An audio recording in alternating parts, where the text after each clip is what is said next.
posting the colors for us and leading us in the Pledge of Allegiance. Thank you for being here. It's a busy time, and it's great to see you all here. Thank you for joining us. It's like a really big room now.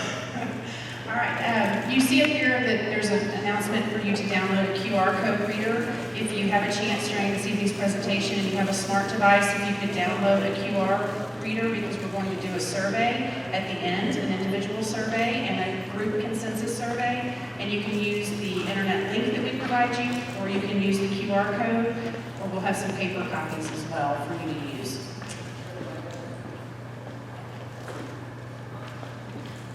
We're here this evening to talk to you about the Fort Bend ISD Safety and Security Plan. And this is a plan that is really helping us to create a starting point for our planning for the future to ensure that our students and staff in Fort Bend are safe and secure. You can see on the screen, it kind of looks like an EKG or a heartbeat. When we think of the heartbeat and the lives that we're protecting every day, keeping our students and our faculty safe and secure, it's the most important thing. We can't teach and students can't learn if they're not safe and secure, and our teachers certainly can't teach if they're not in a safe environment. So we appreciate you being here this evening and providing input throughout this process. I want to give you a little bit of history on this year and what we have done this year in terms of strategic planning in Fort Bend.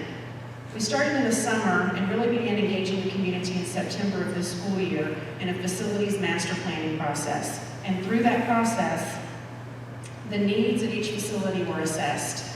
What's the capacity of students that can be accommodated in buildings? What's the state of those buildings? What are the needs of the buildings? So really the needs assessment throughout that process serves as the baseline moving forward for where are we right now in terms of safety and security in the district.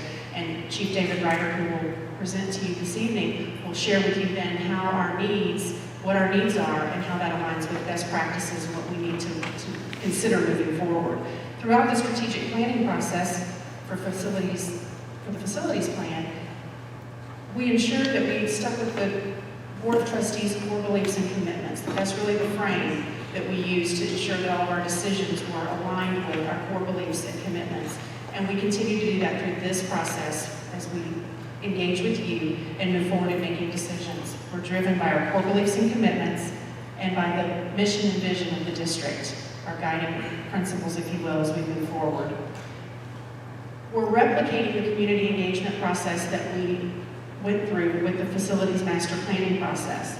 And that's collecting the data and then bringing the data to the community and explaining where are we, what are our options for moving forward, and then getting feedback from you, the community members.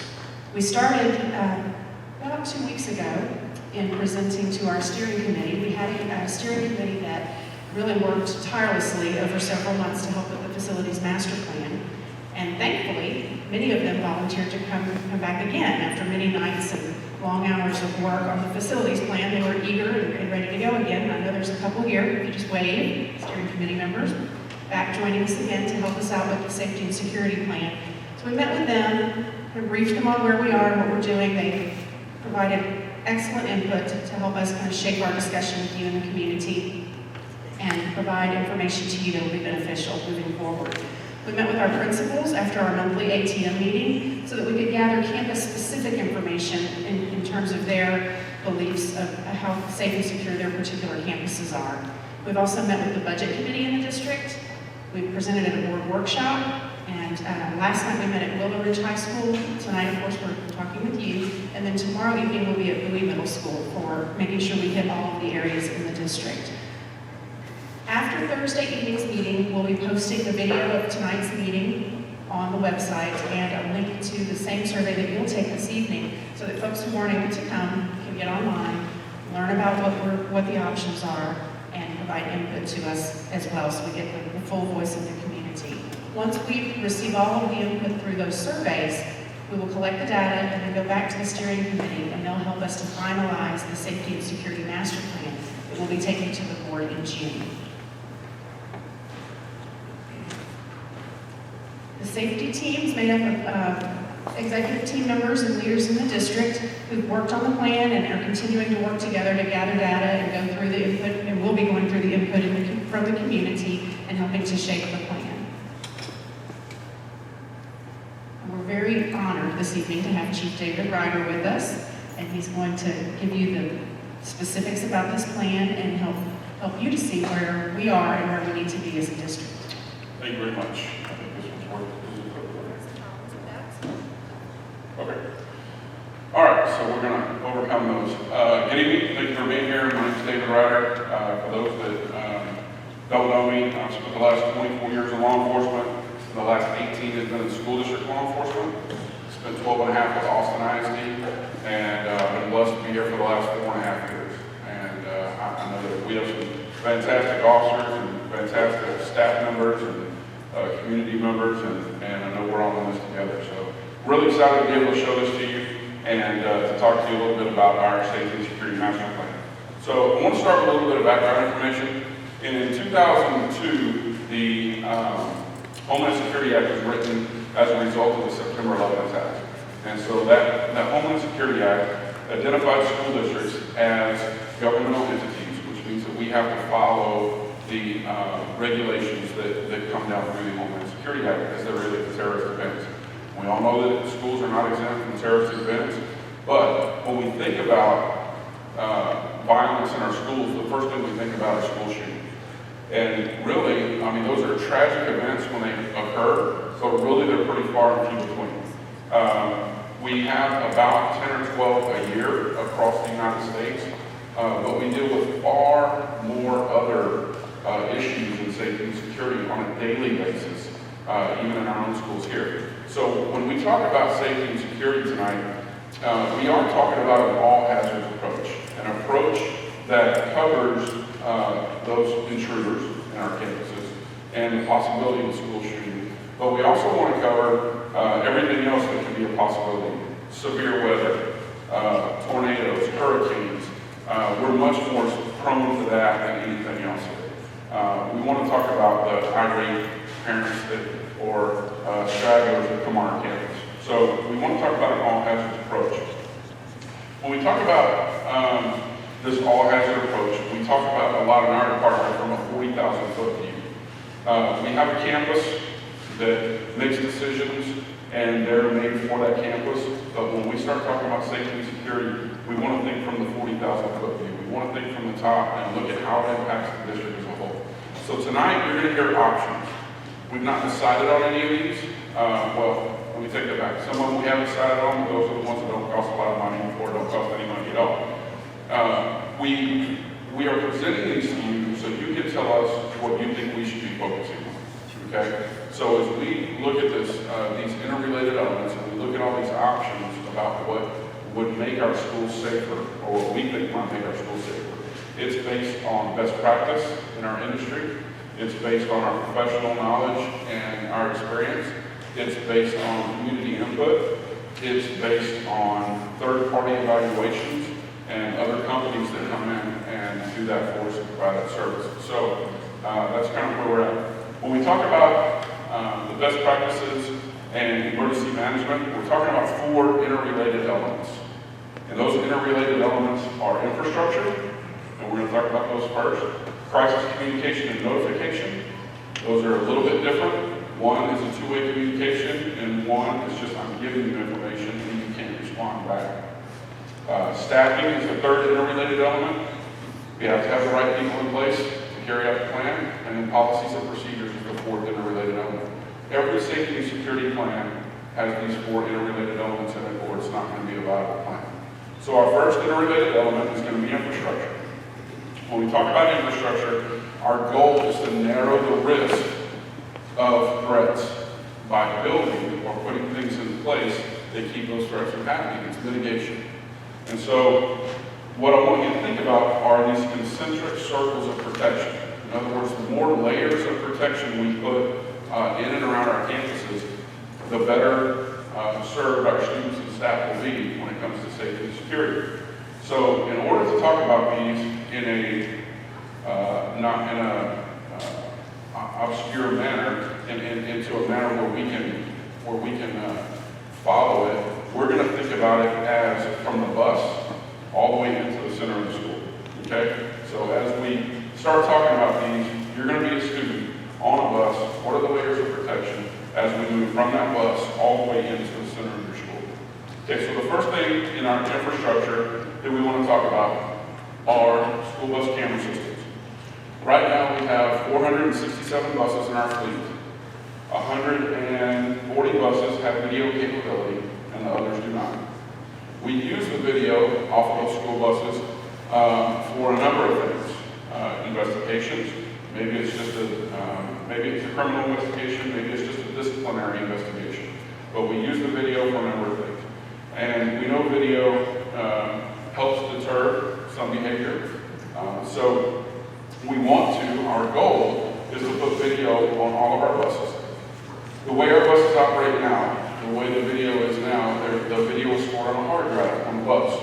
So if we have an issue on a bus and we need to retrieve that video, we have to go out to the bus, pull the hard drive out, put it into a computer, download the information, and then recover the video at that point. What we'd like to do is move it to a wireless system for all of our buses. And what that means is when the buses pull up into a wireless connectivity, our district wireless connectivity, it'll automatically download the video that's been stored on there from that route into that computer system. So it's already immediately available, and our system administrators and transportation or the police department or whoever would be able to have access to that video very quickly. So it's much more efficient. Excuse me. The video, the video on our buses, those 327 buses that don't have it, as those buses go out of service and we buy new buses coming into service, we buy buses with video capability on them. So through attrition, we are including video in our buses, but you can see that's going to take quite a while to get there. So that's one of our goals, is to move the wireless capability and 100% video capability in our buses. Our next infrastructure is global positioning systems, or GPS. And we want to put that on our buses as well in conjunction with it. So let me stop here and say that a lot of things that you see tonight, whether it's in the infrastructure or the staffing or the communication or the policies, all of these pieces kind of fit together. When you think about safety and security, it's really like a jigsaw puzzle. And so one piece doesn't make the puzzle. You're not going to be able to understand what the puzzle is supposed to look like if you only put one piece in place. But if you're missing a couple of pieces, you're going to be able to tell there's some gaps there. And so when we talk about safety and security, we think about it in terms of a jigsaw puzzle. And sometimes we have the piece in place, it just needs to be turned a different direction so that it fits. And so all of these things work in conjunction with each other, and you're going to see that throughout the presentation. So currently we have no GPS on our buses, and GPS will allow us to do several things. First of all, the system administrator, that's basically going to be transportation department. It's not a police function, but transportation will be able to see if the drivers are obeying the speed limits, okay? If they stop at the bus stops that they're supposed to stop at, how long they stop at the stops. Believe it or not, we get parent complaints where they said the bus never stopped at the stop. Well, now we'll be able to go back and tell. It's not a he said, she said. There's data that says, yes, the bus stopped, and no, it did not. We can tell how fast they're driving. GPS has a few functions in it that are critical. And so that's one of the goals, is to put GPS tracking on our buses. There are two types of GPS tracking, and so the cost is a little bit different. And we intentionally leave the cost out of all of these options for a reason. We don't want you to think about it in terms of, well, what's it going to cost your school? We want to create a standard here of safety and security across the district. And so no matter which student goes to which school, they all have the same level of security. They should have that. And so when we talk about cameras, when we talk about wireless internet, when we talk about whatever we talk about tonight, everything should be a standard across the district. So that's why cost is not included in this. We want your ideas on what these standards should be. So GPS is one of the things that we want to get to on all of our buses. Our next interrelated element are security camera systems. Every school has their own security cameras, but they're all kind of their own standalone systems. So that's a decentralized system. Every campus records video and it goes to a computer in that campus. Now the administrators have access to that, our dispatchers have access to that. So we can pull the recorded video if we need to. We can look at the live video if we need to. It's very cumbersome the way it's set up now. We have to log into different login addresses. to get to a certain bank of cameras. So for instance, Clements High School might have 3 different logins for sets of cameras. And so you can't log in one time and look at all the cameras. If I'm looking for somebody on this campus, I have to log in and check those 12 cameras. If I don't see anything, log out, log into another one, check those 12 cameras, and hope I'm going to catch what I'm looking for on those cameras. We want to go to a system that's a centralized system where everything is in one database. Everything goes to one centralized place, and that's going to be downtown in our IT center. We also want to move from an analog system, which are those kind of grainy, fuzzy pictures that you get when you kind of zoom in, to an IP system, IP cameras. Those are internet protocol cameras. And those give you a much better evidentiary quality picture. And so one of the things when we started looking at these security options, we were thinking about a standard of 150 to 200 cameras per high school. And that sounded like a good number. That's an industry best practice. We looked at other school districts in the area. Katy is one of them. But the other day, I was in a meeting, and the question came up, what about your image quality? And I think as we talk through these things, that's why it's good to have these conversations. I think our image quality should be our standard. Don't we want to be able to see who's in our building and who our visitors are as they come and go, as opposed to putting a certain number of cameras in that aren't going to give us a good image quality. So we can have fewer cameras, but better cameras, provided they give us the better image quality. So I think as we move forward, we want to move forward with image quality in mind as our goal. We want to improve our coverage on each campus. We want to provide that advanced camera technology. There are cameras out there that are 180-degree cameras. There are cameras out there that are 360-degree cameras that can hang in the middle of the ceiling and capture this whole cafeteria. So we're looking at options. There's costs associated with each one, but we're looking at options. And so we want to hear from you what you think, what you think a good option would be. Okay.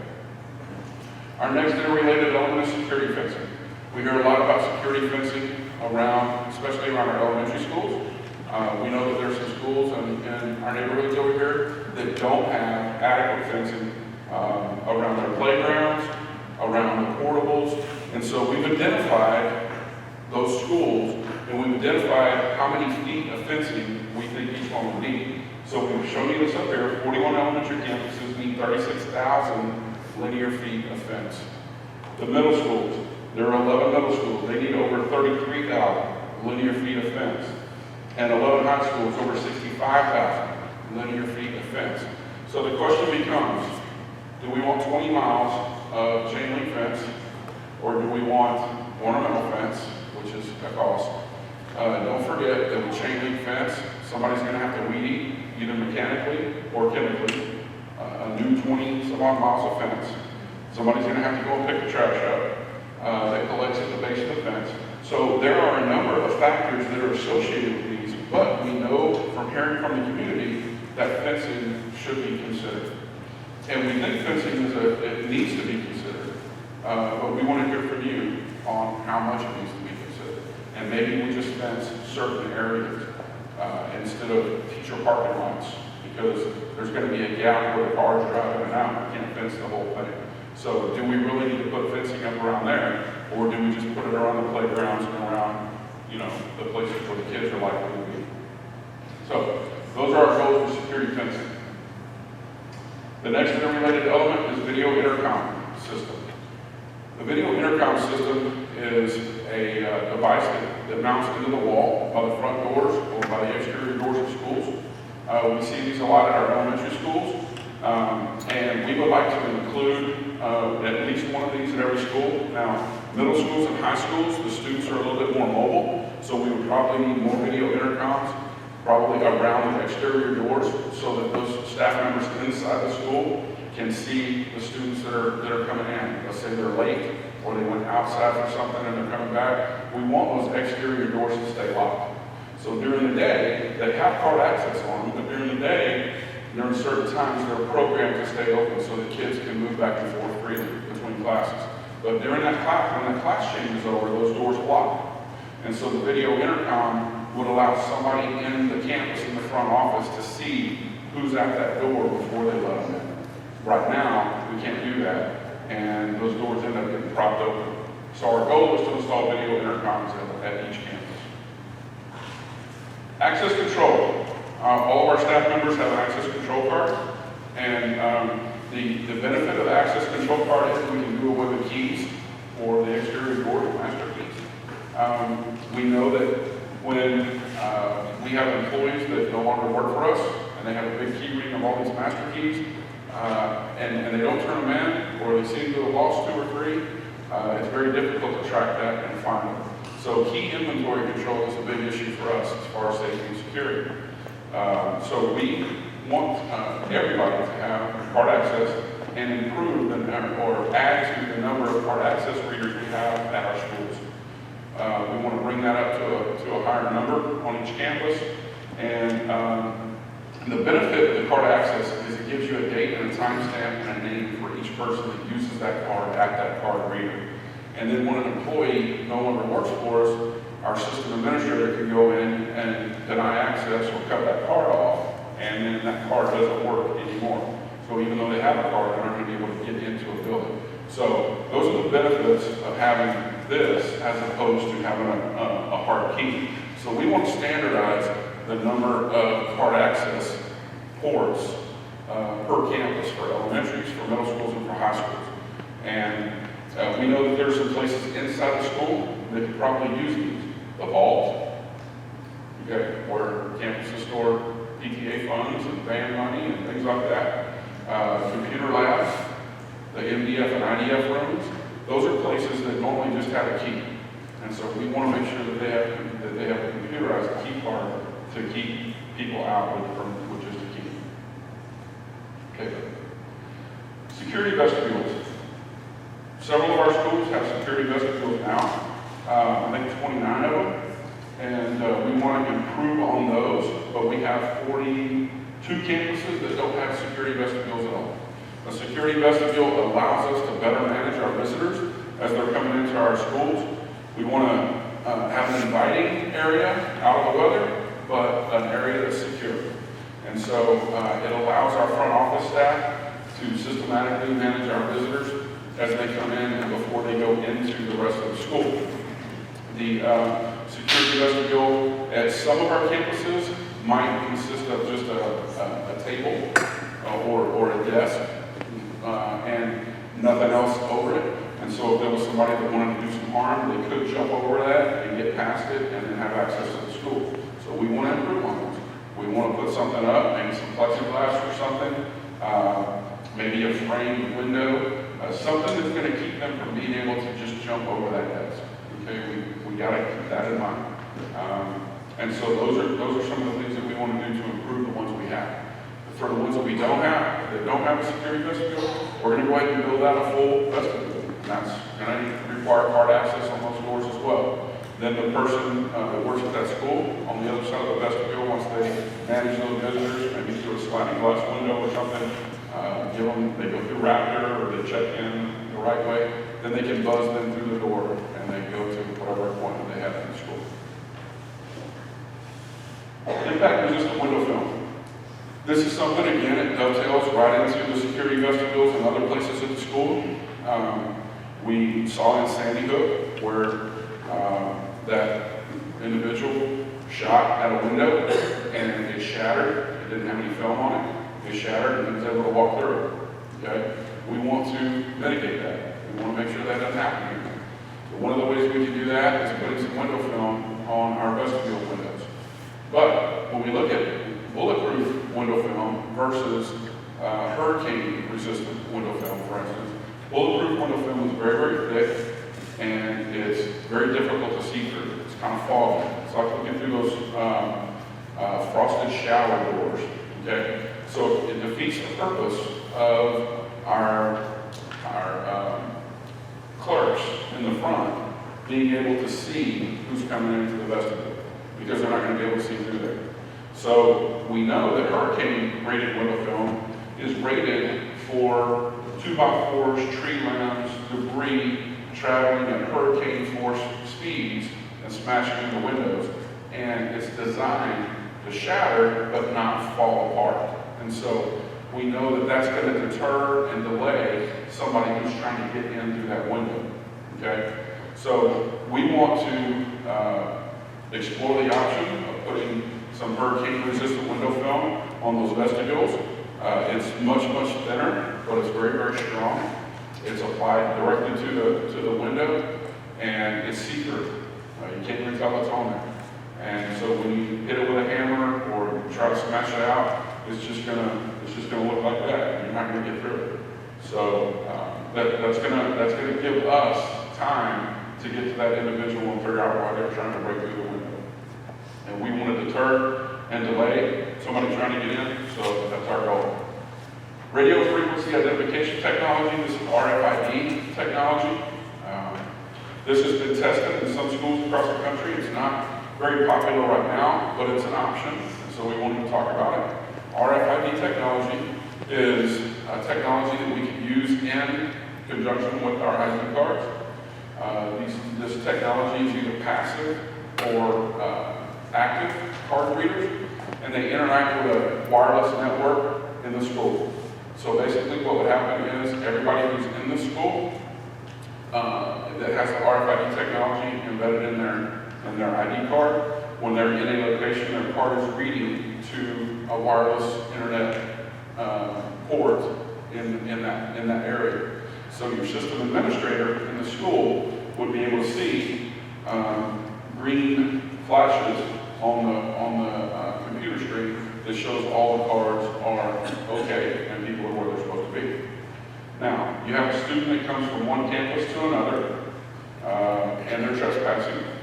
Their card is not set to read at that school. So their card is going to pick up the system, but it's going to flash red.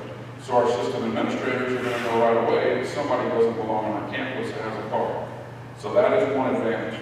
Another advantage of our students having the RFID technology in their student IDs, when we have an evacuation of a building, when we do a fire drill, it's good for our system administrator, the principal, or whoever, to look at the system and immediately tell if there's a card in the building and generally where it is.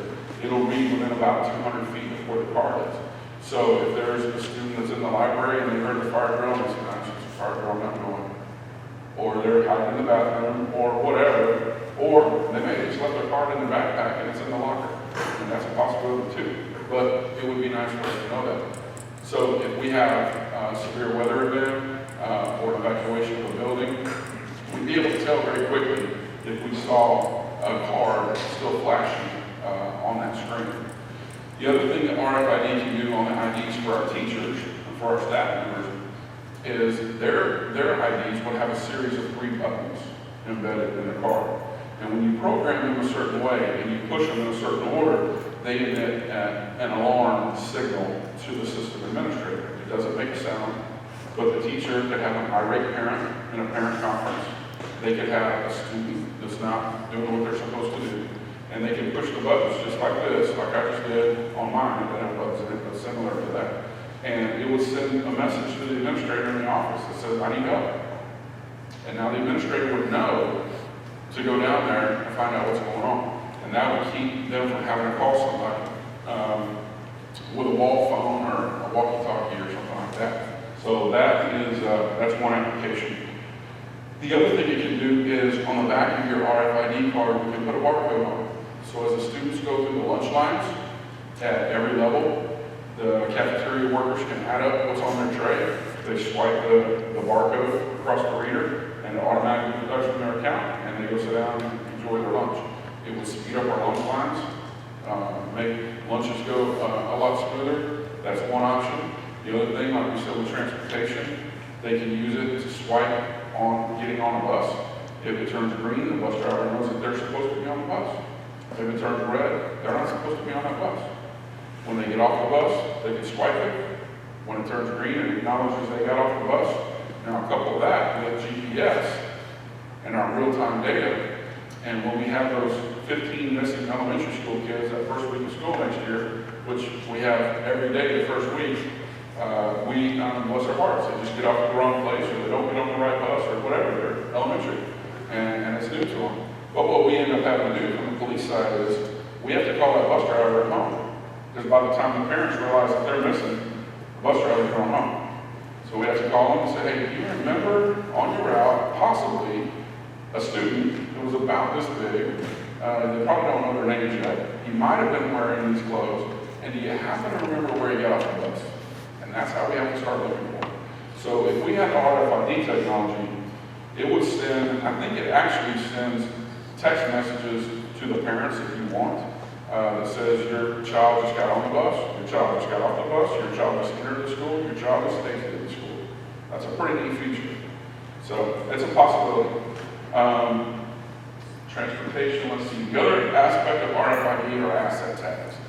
You know as well as I do, we just, those of you on the steering committee, we just implemented a facilities master plan. The board just approved that. So we're about to put a lot of money into our facilities and continue to do that. We want to make sure that those assets are protected. And so the RFID asset tags attach to our computers, they attach to our projectors, they attach to those things that cost our taxpayers a lot of money. And so what happens is when they leave that area, when those projectors mysteriously grow legs and get up and walk out of that room, it sends an alert to the system administrator, and we know right then and there that it's missing. And from that point, we can tie that in back to the cameras, and we can see who's in that area and at what time, and then we can do a much better job of recovering that property. So those are a few options for the RFID. The wireless network coverage, we talked about that a little bit earlier, and you'll see how we need the full 100% coverage wireless network in our schools. We don't have that currently. That is something that our technology department would like to implement. And again, it would dovetail very nicely with other aspects of our overall safety and security plan.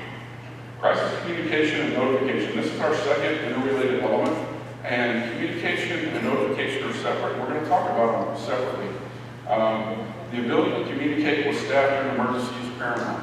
We have to be able to talk to staff and figure out what's going on in an emergency. And so one of the ways that we'll do that is through a crisis communication system. Go ahead. The communication devices that we've looked at, there are a couple. One of them, they're both basically pendants that hang on a teacher's lanyard. So we don't want a teacher that has to carry around a radio all day long. Okay? We want to make it simple and easy. These are pendants that hang on their lanyard, and they're not very big, but there's two different kinds. One of them is an audio enhancement pendant, and so it projects just like a microphone, just like I'm talking now. Everybody in the back can hear me just as well as everybody in the front. So think about that from a classroom standpoint. A teacher that's trying to talk to, teach in front of the kids. If the kids are being a little bit noisy, I have to yell to reach the kids in the back. Well, the kids in the front are already getting yelled at. So the audio enhancement device allows our teachers to talk normal, just like this. And it's just a pendant that hangs around their neck, and the kids in the back can hear. The flip side of that is when they have an emergency, either in their hallway, in their classroom, there's a panic button on there, an emergency button. And when they push it, it doesn't transmit any sound. Nobody knows that they pushed it because there's all kinds of buttons on there, volume buttons and things like that. So when they push that, now they can talk into that, and they can talk to us. We can program them to talk to the police, or talk to a system administrator, or tell what's going on. So we have communication with them, and we know what the problem is, and that saves us a lot of time, and our administrators a lot of time when they're responding to a classroom. The other type of communication device that we looked at is very similar to that. It just doesn't have the audio enhancement feature in it. It looks like, remember the pagers we used to all have? They were about 1 inch, about 2 inch, years and years ago we had pagers. Well, that's about the size of it. And they're actually Motorola radios. They're two-way radios. They're about this big, and they clip onto your lanyard. And so there are several different talk groups in there, and we can actually program in a talk group to talk directly to our police department. So as we're responding to the school, and there's a teacher that's in a crisis there at the school, we can actually talk directly to that teacher in that classroom on our police radio. And we can get real-time information and know exactly where they are in the school and what the issue is as we're responding. That is a huge advantage, both to the students, the staff, and to us. So those are some options that we're looking at. They're not cheap, but they are options. So the other good thing about those is the wireless communication device, the second one I was talking about, can be used outside the building as well. So as the teachers are out on the playground and they see somebody coming over that new fence that we just built, okay, you know there's a problem. So they can immediately hit the button and call inside because it's working off their wireless network. And after we put that 100% wireless network coverage in, they'll be able to call the front office and say, somebody just jumped the fence on the playground, go and block it. Now, they can do what they need to do, the rest of the school's secure, and we just save lives potentially. So that's an option. The notification systems that we want to talk about, these are programmable systems to alert the campus of some impending emergency. Maybe there's severe weather, maybe it's a tornado, maybe it's a hurricane, something is coming, and we want to get a message to them right away. So you see the scrolling LED boards like this, they're already in use. Some of these systems use those. Some use these in conjunction with a small call box with a strobe light in the front office with a message board on that. And so our dispatcher could send a message to one school or a group of schools and hit send, and it goes directly to them, and it starts scrolling across the LED, or it flashes in the office, and it gives directions to them. It tells them, tornadoes headed your way, go into severe weather, shelter in place. Now, some of them have a return on there, so to speak, where they have to acknowledge that they got the message. That way we know that they got it, and that's how they communicate back to us. But there's no verbal communication. So it's a notification system, just like the scrolling message board is up there. It says happy birthday. It's a notification system, but it can't communicate back with us. But we want to build in redundancy in there. So if we have a communication system and a notification system, it's much faster than a phone tree. I'll tell you right now, the way that we operate, if we have a tornado that's been sighted, and in the 4.5 years I've been here, we've had several tornadoes sighted during severe weather incidents, our dispatcher, bless her heart, has to call all 15 schools that are in that area where that tornado is at and try to get a hold of somebody and explain, there's a tornado headed your way, it's been sighted, you need to go and shelter in place. Really? What are you talking? We don't have time to answer questions. Okay. So this will save us a lot of time. Okay. Two-way radio replacement. We know that the FCC has implemented a narrow banding requirement, which means that they're trying to squeeze down as many radio channels as they can to get more radio channels in the pipe, so to speak. So what they did was they said that they gave an unfunded mandate, which is typical, an unfunded mandate that said in 2013 we have to switch all of our police radios, all of our bus transportation radios, everything over to what's called an APEX, or digital system, in order for them to work. Well, a lot of fire departments, volunteer fire departments, smaller agencies, they couldn't make that transition. And they were going to go out of business because they didn't have any radios to talk to anybody. So the FCC backed off and they said, okay, now we mean it's going to be 2017. So from the police department standpoint, from the transportation standpoint, when we buy radios, when we hire new officers, when we outfit them and we buy radios that go out, we're buying the new radios that'll make the transition, but it's going to be a process that we have to finish out before 2017. And you saw all those 467 buses are going to have to do the same thing. So at some point in 2015, 2016, we're going to start thinking about funding for how are we going to replace the remaining radios that we don't get out through attrition. So that is going to be a vital piece of our safety and security. Staffing is our third interrelated element. We know that the plan is not going to work without the right people in place. And so when we talk about staffing, our safe and secure learning environment begins with the individual. Our superintendent is very big on safety and security, very supportive, and he allowed us to create an emergency management coordinator position, one that our district has never had before. Most cities, counties, and big districts have their own emergency management coordinator. So this person is Steve Dancer in our department, and Steve deals with everything emergency management related for our district. We're going to talk about some of the things that he does, but he makes sure that all the training is going to be up to date. He makes sure all the emergency operation plans for every single school is up to date and is in tip-top shape. There are so many different things that he does in relation to emergency management. And so we hit the ground running with that this year. The life safety systems manager is something else that we didn't have. And so Mr. Ernie Rodriguez is now our life safety systems manager. And life safety systems includes all of our intrusion alarms, all of our fire alarms, all of our card access systems, all of our cameras, well over 2,000 cameras in the district, and video intercoms, hood vents in the kitchen, if they have a fire in the kitchen, a number of things that have to do with life safety. Mr. Rodriguez is now in charge of making sure all those are up to date and in good working order. So those are already created, but that is part of our safety plan. So it's important for you to know that those are already in place. But our emergency management coordinator would like to implement an emergency management liaison. And we've asked all the principals, I've talked to all the principals at a principals meeting, and asked them to be thinking about one person on their campus that is good with emergency management and that can interact with our emergency management coordinator, take the information that he gives them, and they pass it on to the rest of the campus.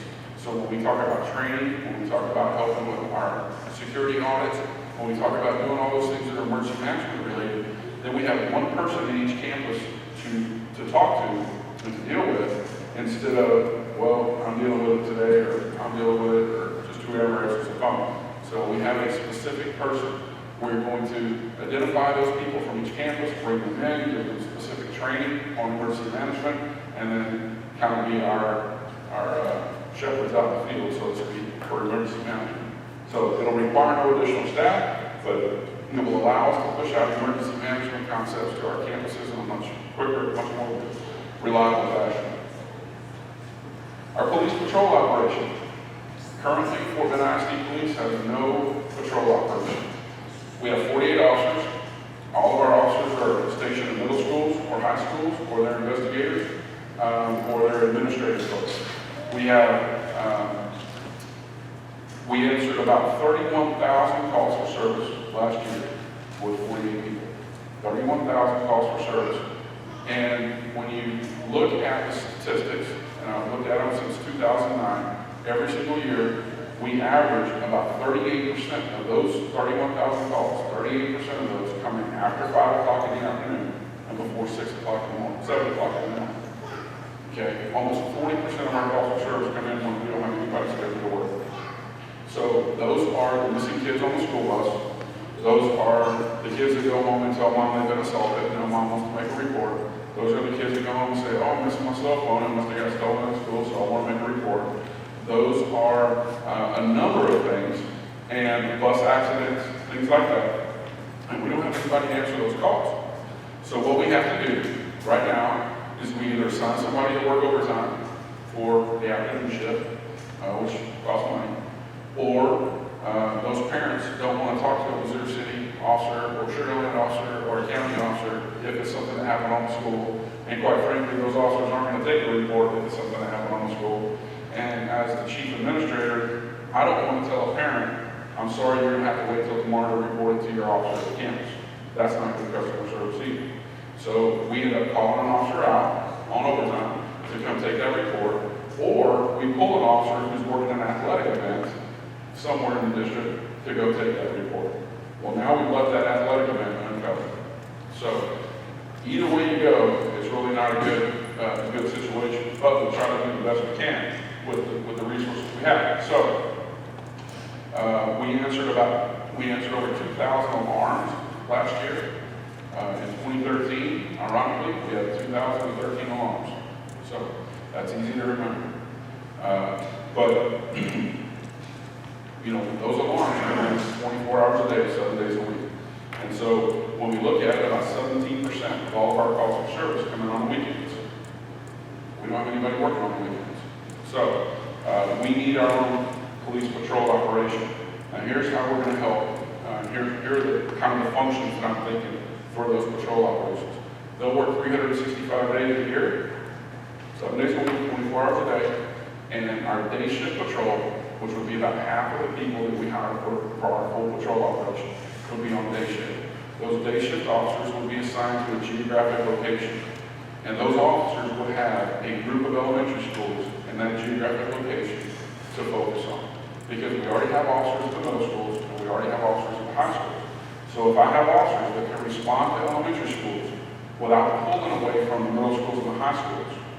Then that helps the middle schools and the high school campuses. It keeps them where they need to be, protecting their kids and their staff, their campus. But I have now patrol officers that can respond to an elementary campus very, very quickly because they're in that area. And right now we don't have that. So that in conjunction with our other agencies that we partner with, will give us a much better response for our elementaries and a much more timely response. The other thing we'll do for our elementaries with those officers, they'll just do walkthroughs at those elementaries. That's part of their job, is to do walkthroughs, interact with the kids. I firmly believe that when we talk about school violence, the only way we're going to change that culture of violence is to interact with the elementary school kids and start from that age and have them exposed to an officer who cares about them and who they understand. They know they can come talk to the officer if they're having an issue, instead of dealing with anger in a violent way. So getting into the elementary schools is a priority of ours, and we want to interact with those kids on a regular basis. And we want them to see our officers not in an enforcement mode, but in an education mode. And I tell our officers all the time, we are educators first. And that sounds funny coming from a cop, but we are in an education business. And so we work for an ISD. Our goal is to educate those kids. Our goal is to make sure they graduate. Our goal is not to arrest people. It's not to write tickets. That's not why we exist. Our goal is to make sure those students graduate. And so we educate those kids every single day by the way we talk, by the way we treat them, by the way we walk down the hall. And so the more times we can get in front of those students at the elementary level and get them to understand who we are and what our role is, then the more chance we have of keeping that violence out of our schools later on. So that's one of our goals from a day shift standpoint. On evening shift, we have over 3,200 students that are in our extended day program that are in our elementary schools until 6:30 in the evening. Again, we have no patrol. So nobody is there to make sure that those kids in the elementary schools that extended day have that level of protection that we want to make sure they have. So evening shift will do that. They will also take those calls for service that we talked about earlier, that the parents, are calling about.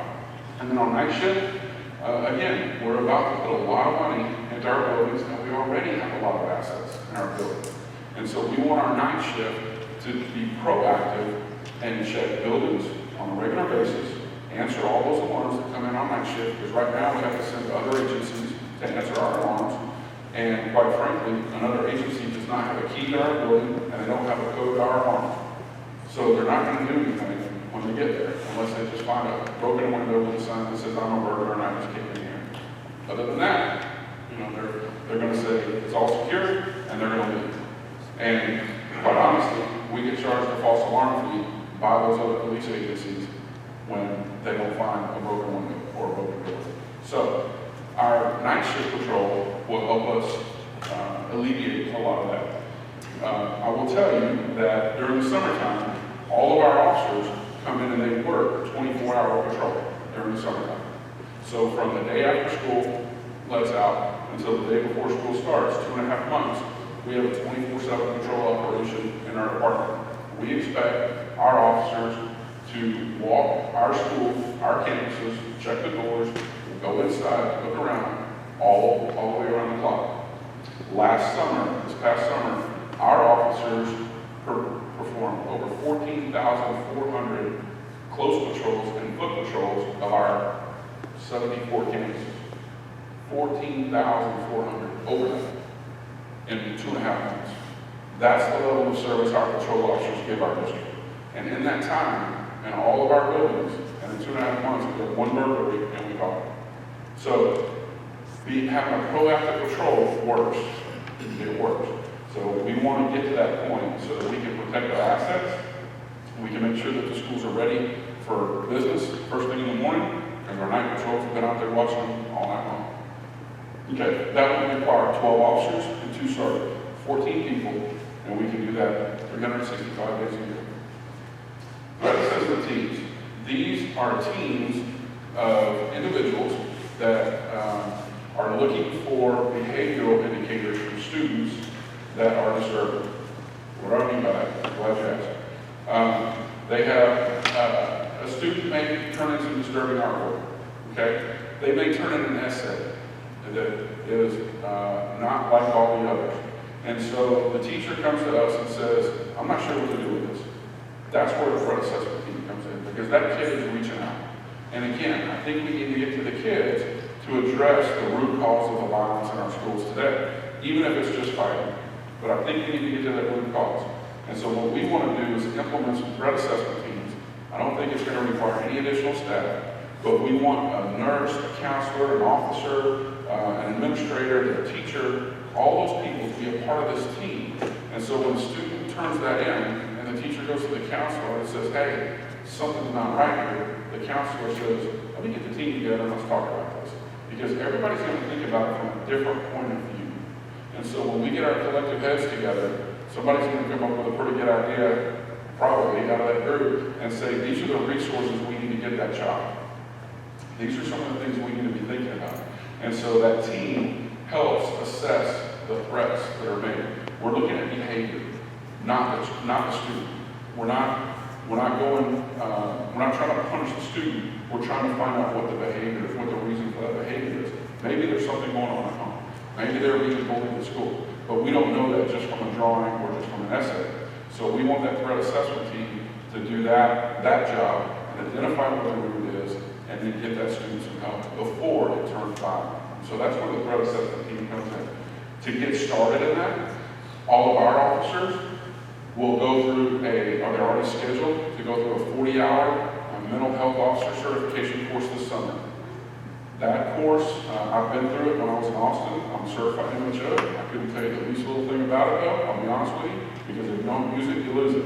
And so, but with that, so that'll be a nice refresher for me. But what that course does is it'll help our officers when they see a student displaying some sort of behavior, they're going to be able to snap and go, okay, I remember that from training. Let me ask these specific questions, and now I can get some feedback that's beneficial and maybe get them to the right place. So that's what we're going to do to start this process to put these threat assessment teams in place. Our procedures, this is our fourth interrelated element. Our procedures are established written policies, guidelines, and this is the way all emergency operation plans are carried out. If we don't have good policies and procedures, you can throw the plans out the window. So we want to make sure that what we're doing is written down and is solid. So our first interrelated element here are our emergency operation plans. Every school, every facility in our district is required by law to have an emergency operation plan, or an EOP. That emergency operation plan addresses the 4 phases of emergency management, which are prevention and mitigation. How do we keep things from happening? The planning phase. Once it happens, what are we planning for next? The recovery phase, the response phase. How do we get there, and now what are we doing to stop it, and then the recovery phase. So I want you to think about how important it is to plan. In Columbine, everybody remembers the kids running out of the school in Columbine. Remember? They all came out running like this. What image does that portray? And what psychologically does that tell those students? See, the recovery phase starts when the incident happens. Recovery doesn't start after everybody leaves and it's a year later. Recovery starts immediately. And so we need to plan for those kind of things. We need to have that in our plan. So when you think about Columbine and those kids running out, that's what we tell people to do when they're under arrest or January head. The whole point is the officers wanted to see those kids' hands. And hands is what's going to hurt you. So they wanted to see that. But those students have to live with the fact that they came out like this for the rest of their life. After Sandy Hook, do you remember how the kids came out of the building? They came out holding hands. What's the difference?